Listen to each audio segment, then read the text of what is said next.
ಹೇ hi ಎಲ್ರಿಗೂ ನಮಸ್ಕಾರ. ನೀವು ನೋಡ್ತಾ ಇದ್ದೀರಿ ಬಡವರ ಮಕ್ಕಳನ್ನು ಬೆಳೆಸಿದರು. ಸೊ ಈ ಚಾನಲನ್ನು ನೀವು ಬಹಳ ಮಂದಿ ನನಗೆ ಭಾಳ ಸಪೋರ್ಟ್ ಮಾಡಿರಿ. ಸೊ ನಾನು ನಿಮಗೆ ಎಲ್ಲರಿಗೂ ಧನ್ಯವಾದಗಳನ್ನು ಹೇಳಕ್ಕೆ ಇಷ್ಟಪಡ್ತೀನಿ. ಯಾಕಂತಂದ್ರೆ ನನಗೆ 1220 ಮಂದಿ ಸಬ್ಸ್ಕ್ರೈಬರ್ಸ್ ಆದರು. ಸೊ ನನಗೆ ಈ ಒಂದು ಖುಷಿನ ಹೆಂಗೆ ಎಕ್ಸ್ಪ್ರೆಸ್ ಮಾಡ್ಬೇಕಂತ ಗೊತ್ತಾಗತ್ತಿಲ್ಲ. ಸೊ ನನಗೆ ಇಷ್ಟೊಂದು ಸಬ್ಸ್ಕ್ರೈಬರ್ಸ್ ಆಗಿರಿ ಅಂತಂದ್ರೆ ಅದಕ್ಕೆ ಕಾರಣ ನೀವು ಅದೀರಿ. ಸೊ ನಿಮ್ಮ ಒಂದು ಪ್ರೀತಿ, ನಿಮ್ಮ ಒಂದು ಅಭಿಮಾನನ ನಾನು ಯಾವಾಗ್ಲೂ ಆ ಒಂದು ನಾನು ರೆಸ್ಪೆಕ್ಟೇಬಲ್ ಇರ್ತೀನಿ, ಆ ಚಿರಋಣಿಯಾಗಿರ್ತೀನಿ.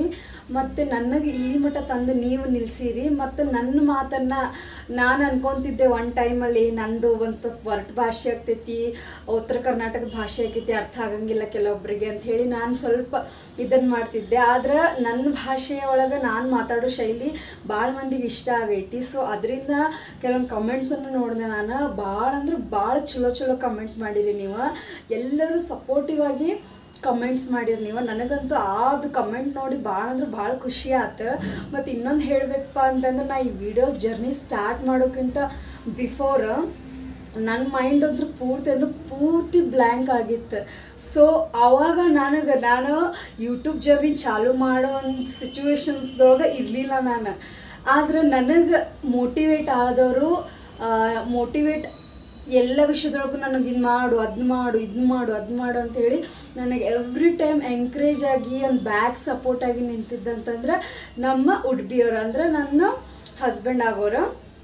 ಅವ್ರು ನನಗೆ ಎಲ್ಲ ವಿಷಯದೊಳಗೂ ಭಾಳ ಸಪೋರ್ಟ್ ಮಾಡಿದ್ರು. ಸೊ ಈ ಒಂದು ವಿಷಯ, ಈ ಒಂದು ಯೂಟ್ಯೂಬು ಕೂಡ 1-2 ಮಂತ್ಸ್ ಒಳಗೆ ಇಷ್ಟು ಗೇನ್ ಆಗೈತಿ ಅಂತ ಅಂದ್ರೆ ಇದಕ್ಕೆ ಕಾರಣ ಎಲ್ಲ ಅವರೇ ಅಂತ ಹೇಳಕ್ಕೆ ಇಷ್ಟಪಡ್ತೀನಿ. ಯಾಕಂದ್ರೆ ನಾನು ಭಾಳ ನೆಗೆಟಿವ್ ಯೋಚನೆ ಮಾಡ್ತಿದ್ದೆ, ಎಲ್ಲ ಆಗೋದಿಲ್ಲ ಬಟ್ ಅವರು ಏನಾಗುತ್ತೆ ಮಾಡಿ ನೀನು. ಆದರೆ ಅವರು ಎಲ್ಲದಕ್ಕೂ ನನಗೆ ಸಪೋರ್ಟಾಗಿ ನಿಂತರೆ, ಬ್ಯಾಕ್ ಬೋನಾಗಿ ನಿಂತರೆ, ಏನಾಗುತ್ತಾಗಲಿ ಕೆಟ್ಟದ್ದಾಗಲಿ ಒಳ್ಳೇದಾಗಲಿ ನೀನು ಜನರಿಗೆ ಸಂದೇಶ ಕೊಡಕತ್ತೀಯಲ್ಲ, ಒಳ್ಳೆ ರೀತಿಯಿಂದ ಆದರೆ ಏನು ಮಾಡ ಸ್ವಲ್ಪ ಭಾಷೆ ಒಳಗೆ ಸುಧಾರಣೆಗೊಳಿಸ್ಕೋ. ಯಾಕಂತಂದ್ರೆ ಅವ್ರು ನಿನ್ನ ಸಂಬಂಧಿಕರಲ್ಲ, ಹೊರಗಿನವರು. ಸ್ವಲ್ಪ ನೋಡಬೇಕು, ನಿನ್ನ ಭಾಷೆ ತಿಳ್ಕೋಬೇಕು, ಸ್ವಲ್ಪ ನೀನು ಕಾಮಾಗಿ ಮಾತಾಡ. ನಿಮ್ಮ ಉತ್ತರ ಕರ್ನಾಟಕ ಒಳಗೆ ಮಾತಾಡ್ತಾರಲ್ಲ ಆ ಥರ ಎಲ್ಲ ಮಾತಾಡೋಕೆ ಹೊಂಟಿ ಅಂತಂದ್ರೆ ಇದು ಸರಿ ಆಗಂಗಿಲ್ಲ. ಸೊ ರೆಸ್ಪೆಕ್ಟಬಲ್ ಆಗಿರಲಿ, ಹೆಂಗೆ ಏನು ಯಾವ ಥರ ಮಾತಾಡ್ಬೇಕಂತೇಳಿ ಕಂಪ್ಲೀಟ್ ಡೀಟೇಲ್ಸ್ ನನಗೆ ಟೀಚ್ ಮಾಡಿದ್ರು. ಸೊ ಅವ್ರು ನನಗೆ ನನಗೆ ಒಂದು ಬ್ಯಾಕ್ ಬೋನ್ ಆಗಿ ನಿಂತರ, ಏನೇ ಒಂದು ಕೆಲಸ ಮಾಡುವಾಗ ನನಗೊಂದು ಸ್ವಲ್ಪ ಸ್ಫೂರ್ತಿಯಾಗಿ ನಿಂತರ. ಸೊ ಫಸ್ಟ್ ಥ್ಯಾಂಕ್ ನಾನು ಅವ್ರಿಗೆ ಹೇಳೋಕ್ಕೆ ಇಷ್ಟಪಡ್ತೀನಿ. ಇನ್ನು ನೆಕ್ಸ್ಟ್ ಅಂತಂದ್ರೆ ನಿಮಗೆ ನನ್ನನ್ನು ನೋಡಿಬಿಟ್ಟು, ನನ್ನ ಭಾಷೆನ ನೋಡಿಬಿಟ್ಟು, ನಾನು ಮಾತಾಡೋ ಶೈಲಿನ ನೋಡಿಬಿಟ್ಟು, ನನ್ನ ವಿಶ್ಲೇಷಣೆ ನೋಡಿಬಿಟ್ಟು ನೀವು ನನಗೆ ಇಷ್ಟೊಂದು ಎಂಕರೇಜ್ ಮಾಡ್ತೀರಂತ ನಾನಂತೂ ಅಂದ್ಕೊಂಡೇ ಇರಲಿಲ್ಲ. ಸೊ ನಾನು ಅಂದ್ಕೊಳ್ಳದೆ ಇರೋಷ್ಟು ನೀವು ನನ್ನ ಪ್ರೀತಿ, ಅಭಿಮಾನ ಎಲ್ಲ ಕೊಟ್ಟಿದ್ದೀರಿ. ನಿಮಗೆ ನಾನು ಯಾವಾಗಲೂ ಚಿರಋಣಿಯಾಗಿರ್ತೀನಿ.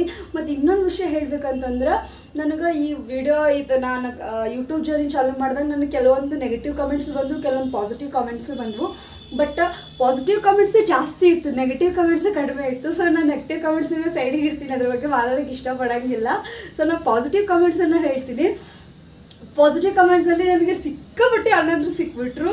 ನೀನು ಚಲೋ ಮಾತಾಡಿ ತಂಗಿ, ಒಳ್ಳೇದಾಯಿತು ಅಂಥೇಳಿ, ಹಾಗೆ ಹೀಗೆ ಅಂತ ಭಾಳ ಮಂದಿ ನನಗೆ ಹೇಳಿದ್ರು. ನನಗೆ ಒಂದು ವರ್ಡ್ ತಂಗಿ ಅನ್ನೋಕತ್ತಿದ್ರಲ್ಲ, ನನಗಂತೂ ಅದು ಒಂಥರ ಹಾರ್ಟ್ ಟಚ್ ಅದು. ಬಿಕಾಸ್ ನನಗಂತೂ ಅಣ್ಣ ಇಲ್ಲ. ಸೊ ನನಗೆ ಅವರೇ ಒಂಥರ ಸ್ವಂತ ನನ್ನ ಅಣ್ಣಂದ್ರು ಅಂಥೇಳಿ ನನಗೆ ಫೀಲ್ ಆಯಿತು. ಯಾರೊಬ್ರು ನನಗೆ ತಿಳುವಳಿಕೆ ಹೇಳ್ತಾ ಇದ್ದಾರೆ, ನನ್ನ ವೀಡಿಯೋದಲ್ಲಿ ಏನಾದ್ರು ಸ್ವಲ್ಪ ಪ್ರಾಬ್ಲಮ್ ಇದ್ರೆ ಹಿಂಗಲ್ಲ ಹೀಗೆ ಅಂಥೇಳಿ ಸ್ವಲ್ಪ ಕೆಲವೊಬ್ರು ಹೇಳಿದ್ರು ನನಗೆ ತಿಳಿಸಿ. ಸೊ ಅದೆಲ್ಲವನ್ನು ನಾನು ಮಾಡ್ತೀನಿ. ನಿಮ್ಮ ಈ ಒಂದು ಪ್ರೀತಿಗೆ ನಾನು ಯಾವಾಗಲೂ ಚಿರಋಣಿಯಾಗಿರ್ತೀನಿ. ಕೆಲವೊಬ್ರು ಹೇಳ್ಬೋದು, ಏನು ಜಸ್ಟ್ 1000 ಸಬ್ಸ್ಕ್ರೈಬರ್ ಆಗ್ಯಾರ ಅದಕ್ಕೆ ಈಕಿ ಬಂದು ಇಷ್ಟೆಲ್ಲ ದೊಡ್ಡದಾಗಿ ಹೇಳಕತ್ತಾಳ ಅಂತೇಳಿ ಅಂದ್ಕೊಳಕತ್ತೀರೇನು. ಬಟ್ ನಾವೊಂದು ಹೇಳ್ತೀನಿ, ನನ್ನಂಥ ಅನ್ಎಕ್ಸ್ಪೆಕ್ಟೆಡ್ ಲೈಫ್ ಒಳಗೆ ಏನೋ ಒಂದು ಖುಷಿ ಬಂದೈತಂತಂದ್ರೆ ಅದನ್ನು ಭಾಳ ಸೆಲೆಬ್ರೇಟ್ ಮಾಡ್ತೀನಿ ನಾನು. ನನಗೆ ದೊಡ್ಡ ವಸ್ತು ಸಿಕ್ಕಾಗ ನಾನು ಅಷ್ಟು ಖುಷಿ ಪಡ್ತೀನೋ ಏನೋ ಗೊತ್ತಿಲ್ಲ. ಆದರೆ ನಾನು ಯಾವಾಗಲೂ ಸಣ್ಣದೊಳಗೆ ಭಾಳ ಖುಷಿ ಪಡ್ತೀನಿ. ಕೆಲವೊಬ್ರಿಗೆ ಇದು ದೊಡ್ಡದಲ್ಲ ಅನ್ನಿಸ್ತದೆ, ಬಟ್ ನನಗಿದಂತೂ ಭಾಳ ಅಂದ್ರೆ ಭಾಳ ದೊಡ್ಡದು, ಭಾಳ ಪ್ರಿಷಿಯಸ್ ಗಿಫ್ಟ್ ಅಂತ ಹೇಳ್ಬೋದು ನಾನು. ಫಸ್ಟ್ ನನ್ನ ಹಸ್ಬೆಂಡ್ ಕೊಡೋ ಗಿಫ್ಟ್ ಯಾವಾಗಲೂ ಪ್ರಿಷಿಯಸ್ ಆಗಿರ್ತೈತಿ. ನೆಕ್ಸ್ಟ್ ಅಂದರೆ ನನಗೆ ಯೂಟ್ಯೂಬ್ ಫ್ಯಾಮಿಲಿಯವ್ರು ಕೊಟ್ಟಿರೋ ಪ್ರೀತಿ ಯಾವಾಗಲೂ ಪ್ರಿಷಿಯಸ್ ಆಗಿರ್ತದೆ. ನನ್ನ ಲೈಫ್ ಟೈಮ್ ಅಂತ ಹೇಳೋಕ್ಕೆ ಇಷ್ಟಪಡ್ತೀನಿ. So thank you so much more love you all. And ಇದೇ ಥರ ನಂಗೆ ಸಪೋರ್ಟ್ ಮಾಡಿರಿ. ಏನೇ ಒಂದು ವಿಷಯಗಳು ಬರಲಿ, ಏನೇ ಒಂದು ಅಪ್ಡೇಟ್ ಆಗಲಿ, ಏನೇ ಬರಲಿ ಎಲ್ಲನೂ ನಿಮ್ಮ ಕಿವಿಗೆ ಮುಟ್ಟಿಸ್ತೀನಿ ನಾನು. And thank you so much. ನಿಮ್ಮ ಈ ಒಂದು ಪ್ರೀತಿಗೆ, ನಿಮ್ಮ ಈ ಒಂದು ಕಾಳಜಿನ ನಾನು ಯಾವತ್ತೂ ಮರೆಯೋಂಗಿಲ್ಲ. ಆ್ಯಂಡ್ ನನಗೆ ತಂಗಿ ಅಂತೇಳಿ ಎಷ್ಟು ಜನ ನನ್ನ ಪ್ರೀತಿಯಿಂದ ಮಾತಾಡಿರಲ್ಲ, ಆ ಎಲ್ಲ ಅಣ್ಣಂದಿರಿಗೂ ಥ್ಯಾಂಕ್ ಯು ಸೋ ಮಚ್. ನನಗೊಂದು ತಂಗಿ ಸ್ಥಾನ ಕೊಟ್ಟಿದ್ರಿ ನೀವು. ಆ ತಂಗಿ ಸ್ಥಾನ ನಾನು ಯಾವಾಗಲೂ ಉಳಿಸ್ಕೊಂಡು ಹೋಗ್ತೀನಿ.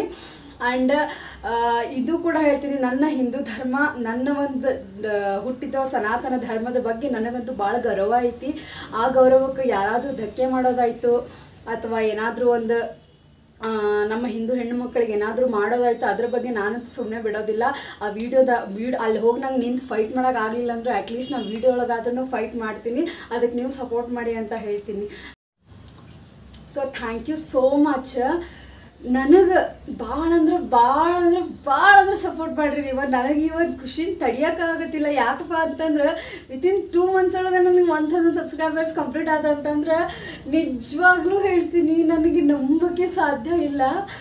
ನಾ ಹೇಳ್ತಾ ಇರಲಿಲ್ಲ, ನಾನು ಆ್ಯಕ್ಚುಲಿ ನನ್ನ ಲೈಫಲ್ಲಿ ನಾನು ಅನ್ಕೊಂಡಿದ್ದಕ್ಕಿಂತ ಅನ್ಕೊಳ್ದೆ ಇರೋದನ್ನ ಲೈಫೊಳಗೆ ಆಗ್ಬಿಟ್ಟದೆ. ಸೊ ಈ ಒಂದು ಯೂಟ್ಯೂಬ್ ಜರ್ನಿನೂ ನಾನು ಅದೇ ಥರ ಅಂದ್ಕೊಂಡೆ, ಬಿಡ ನನಗೆಲ್ಲ ಆಗಬೇಕಾ, ಅವರೆಲ್ಲ ದೊಡ್ಡ ಇವ್ರು ಇರ್ತಾರೆ, ಶ್ರೀಮಂತರಿರ್ತಾರೆ, ಅವ್ರಿಗೆ ಒಳ್ಳೆ ಕಾಸ್ಮೆಟಿಕ್ಸ್ ಇರ್ತಾವೆ, ಇವು ಅಂತೇಳಿ ಅವೆಲ್ಲ ಮಟೀರಿಯಲ್ಸ್ ಇರ್ತಾವೆ ಅಂಥೇಳಿ ಅಂಥವ್ರೆಲ್ಲ ಆಗ್ಬೋದು. ನಾವೆಲ್ಲ ಒಂದು ಸಣ್ಣ ಪುಟ್ಟ ಒಂದು ಮನೆಯಲ್ಲಿ ಇರೋರು ನಾವು ಇಂಥವೆಲ್ಲ ಮಾಡಿದ್ರೆ ಎಲ್ಲಿ ನಾವು ಅಷ್ಟು ದೊಡ್ಡ ಫೇಮಸ್ ಆಗಬೇಕು, ಅಷ್ಟು ಸಬ್ಸ್ಕ್ರೈಬರ್ಸ್ ಎಲ್ಲ ಆಗಬೇಕು ಅಂತ ಹೇಳಿ ನಾವು ಅಂದ್ಕೊಂಡಿದ್ವಿ. ಬಟ್ ನೀವು ಅದಿರಲ್ಲ, ಯಾವುದೇ ಒಂದು ಶ್ರೀಮಂತಿಕೆಗೆ, ಯಾವುದೇ ಒಂದು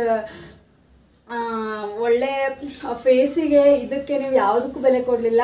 ಕೇವಲ ನೀವು ಒಂದು ಟ್ಯಾಲೆಂಟಿಗೆ ಬೆಲೆ ಕೊಟ್ರಲ್ಲ, ಅದಕ್ಕೆ ನನಗೆ ಭಾಳ ಖುಷಿಯಾಗತ್ತೈತಿ.